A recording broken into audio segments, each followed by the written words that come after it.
Alright, diving right into the second one of these clan guides. Today we're going to be talking about Nova Grapplers. For those who haven't seen my Kagero video, how these work is I'm going to go through all the cards that this clan has access to and tell you about what's staple, what's tech, what's unplayable, and why all those fit into those roles, and basically give you a guide to help you build your own Nova Grappler V-BT01 deck. Nova Grapplers are unfortunately not performing the very best. They're actually performing the worst out of all of the V-BT01 clans. However, they are still a strong deck that have still been capable of achieving tops. Their problem is mostly consistency, but there is a plus to this. Because Nova Grapplers have been performing less consistently than the other decks, they are very cheap to build, like 50 bucks. 50 to 80 bucks depending on like your currency and stuff. So if you're looking for a budget deck to try out standard that can still compete decently enough, Novas are your jam. They're also the deck that has the most variation in deck building in my opinion, with multiple viable boss cards that very much change how the deck plays. So I actually find Novas very interesting, and we're going to be talking about that right now. Alright, so starting off, as always, with our grade 3s, we will first dive into our VR. Our VR is, of course, Perfect Riser, which the main selling point of this is that for Counterblast 2 and attack, you can stand 2 of your front or rear guards. And then it also has this subtle effect when its attack hits. If you have a Riser Soul, you can countercharge 1 and give 1 of your units plus 5k. Now for that second ability, something that you're going to have to keep in mind with playing Perfect Riser, because it doesn't have to hit Vanguard, and because against Force, and because of OTT's hand size, you're actually way better off using Perfect Riser, never putting boosters behind it, and using Perfect Riser to hit against your opponent's rear guards.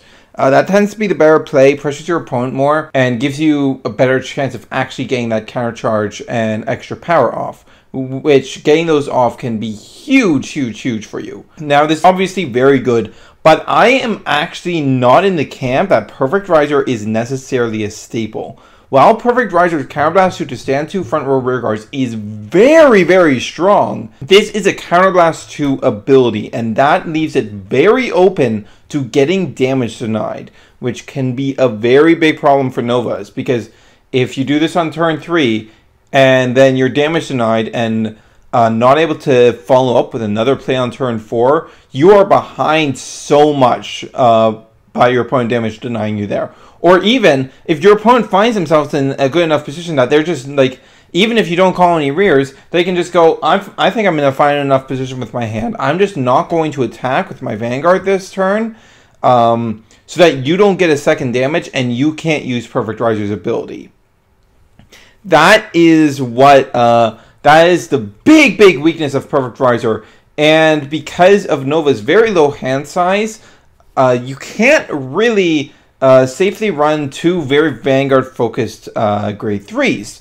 Let's move on to the next card, which is our triple rare, Asura Kaiser. Asura Kaiser has a much more chance-based effect. However, Asura Kaiser does not cost any counterblasts to get off its restands. Asura Kaiser is when your drive check reveals a grade 2 or greater, you stand 1 of your rear guards, and if it's grade 3 or greater, counterblast 1 to give it plus 10k.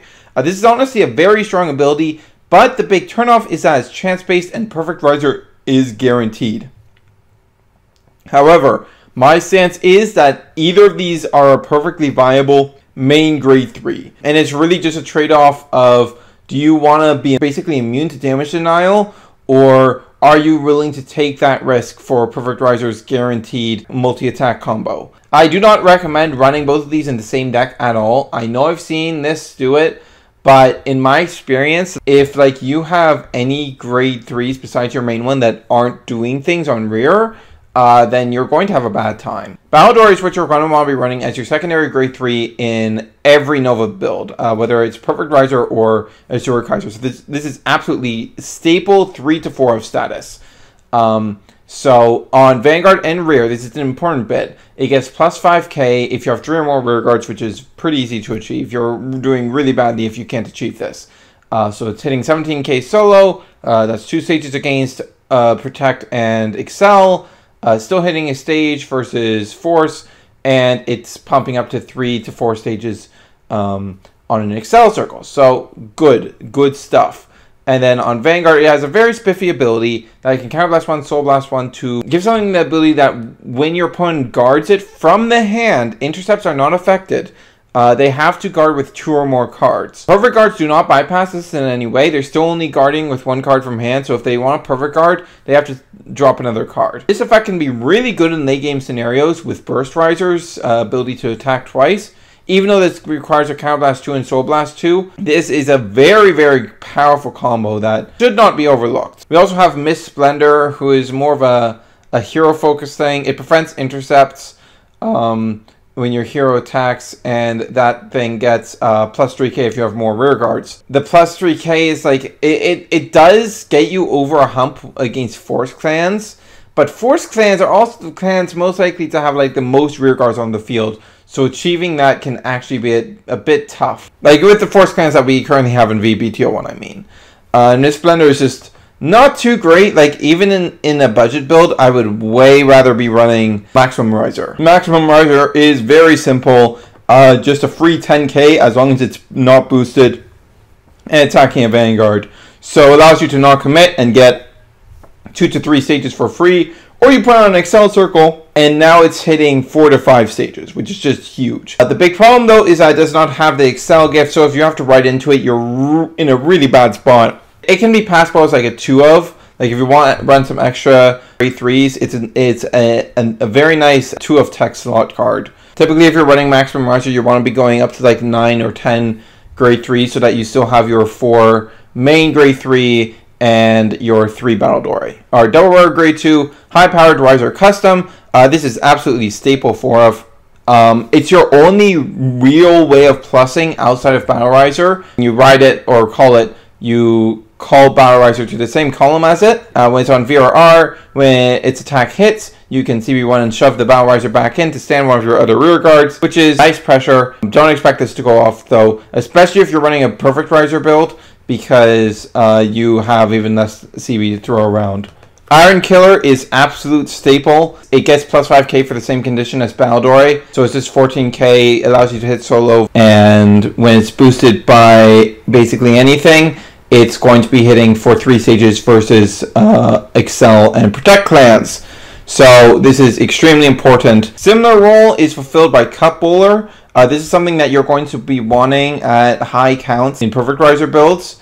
Burst Riser is a very good card, but the amount of CB that you use in Perfect Riser makes it a bit hard to get it off consistently, and you tend to be better off just focusing on getting consistent 14k beaters on the board. As I mentioned with Burst Riser, Burst Riser is something that I consider a staple in any Asura Kaiser build because it's using way less CB and it is way more capable of abusing this card.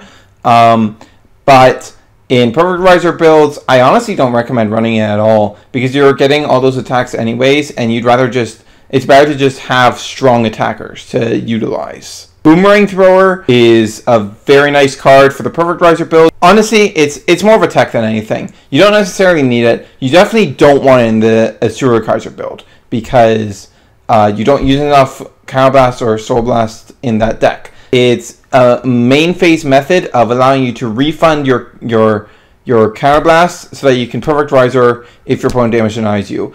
Of course, this isn't going to help you if your opponent just damage denies you your first Perfect Riser and you lose massive momentum because of that. But you know what? You can't really do anything about that. With Double Rare Grade 1s, we have Riser Custom. Now, this is actually not as staple as you might assume. There have been successful Japanese lists lately that have dropped this from 4 to 2 or even 1. And the reason for this is this card is it doesn't really help you as an attacker. It doesn't help you make numbers.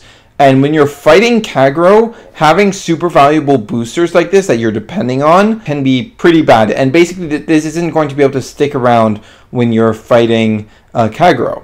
Against everything else, you only need to see 1 copy of this. Once you see 1 copy of this versus anything that is in Kagero, you are set because they cannot touch the back row. But Riser Custom is very strong, laying it, just restanding with something. If that's Burst Riser hit for 17k both swings when it's on an Excel circle, and it helps Iron Killer hit for 22k. It just lets you hit a lot better numbers. It gives an extra stage to basically everything that that Perfect Riser is standing. Because with Perfect Riser, you're going to be standing one card that's on an Excel circle and one card that's not, most likely. So having a Riser custom behind the card that's not on an Excel circle is very good and helps that out a lot. But as I said, more replaceable boosters, more diverse in function boosters can be very important for the Kagero matchup. So don't be afraid to only run 1 or 2 of this. Jet Riser is absolute staple because it's the only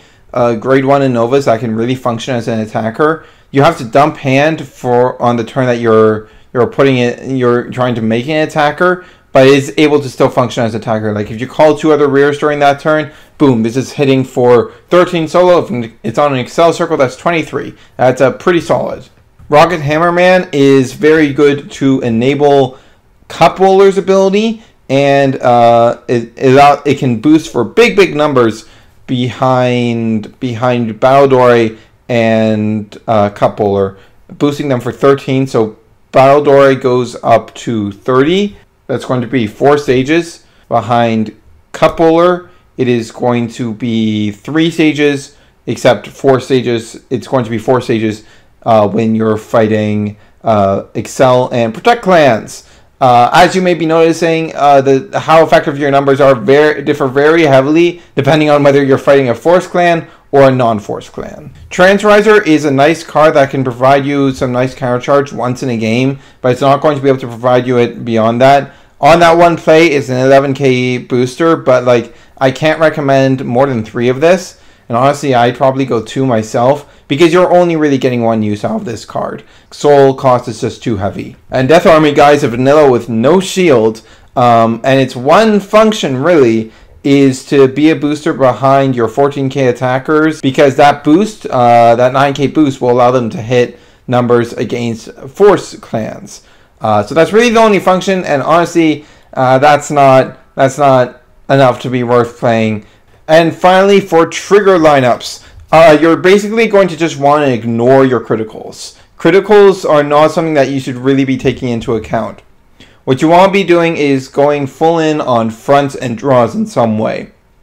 4 fronts, 8 draws, 4 draws, 8 fronts, 6 draws, 6 fronts. All of these lineups are perfectly viable, and like the draws are very important to get you that hand so that you can actually do something, and fronts are just super powerful trigger types, and just crits don't put in that much work in Novas. Thanks as always for watching. As always, you will be able to find sample lists that I've topped in Japan linked down in the description below, so go check those out if you want some sample lists to work off of. And I will be pushing the remaining 2 of these out by the end of the week, with Royal Paladins on Wednesday and Oracle Think Tank on Friday, that the set releases on. If you want to check it out, I did a Kagero video linked right over here, and I've also been doing news discussion videos once or twice a week talking about all the new cards that are being revealed. So with that said, that's going to be all from me for today. I hope you subscribe. And this is Hunter Surge, signing off.